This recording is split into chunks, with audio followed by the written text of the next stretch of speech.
Assalamualaikum warahmatullahi wabarakatuh. Halo teman-teman, gimana kabar kalian? Semoga kita semua selalu sehat dan dalam lindungan Tuhan Yang Maha Esa. Pada kesempatan kali ini, kita akan membahas tentang teori kutub pertumbuhan. Teori ini digagasi oleh Francois Perrault, seorang ekonom Prancis. Lalu, apa sih teori kutub pertumbuhan itu? Teori kutub pertumbuhan adalah teori yang menyatakan bahwa pertumbuhan terjadi pada pusat-pusat tertentu yang menimbulkan adanya perkotaan. Dari pusat ini, pertumbuhan akan menyebar ke wilayah sekitarnya. Lalu bagaimana suatu lokasi industri dapat dikategorikan sebagai kutub pertumbuhan? Suatu lokasi industri dapat dikategorikan sebagai kutub pertumbuhan ketika industri tersebut berperan sebagai pendorong.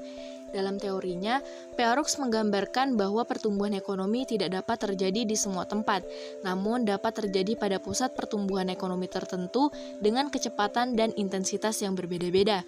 Pusat ekonomi ini umumnya adalah wilayah perkotaan. Kota sebagai wilayah kutub yang menarik kegiatan ekonomi ke pusat ini, kemudian dari pusat kota, pertumbuhan ini menyebar ke wilayah sekitarnya. Akibatnya, terjadi urbanisasi, yaitu perpindahan penduduk dari desa ke kota. Perpindahan ini umumnya terjadi akibat para penduduk yang mencari pekerjaan di kota, seiring dengan maraknya pertumbuhan ekonomi tentunya.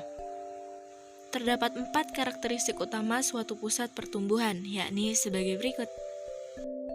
Yang pertama, ada sekelompok kegiatan ekonomi terkonsentrasi di suatu lokasi tertentu. Contohnya adalah Karawang dan Bekasi.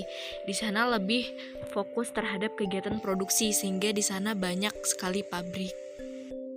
Yang kedua adalah konsentrasi ekonomi itu mampu mendorong pertumbuhan ekonomi yang dinamis, seperti peningkatan kegiatan produksi, penyedia lapangan kerja, dan peningkatan pendapatan masyarakat.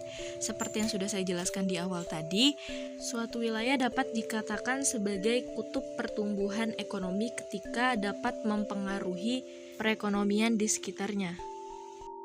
Yang ketiga adalah adanya keterkaitan input dan output yang kuat antar kegiatan ekonomi pada pusat tersebut.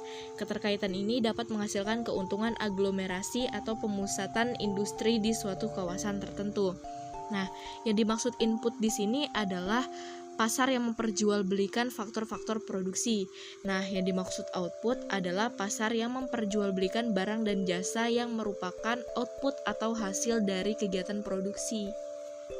Kemudian yang terakhir, di dalam kelompok kegiatan ekonomi tersebut ada sebuah industri induk yang mendorong pengembangan kegiatan ekonomi pada kutub pertumbuhan tersebut.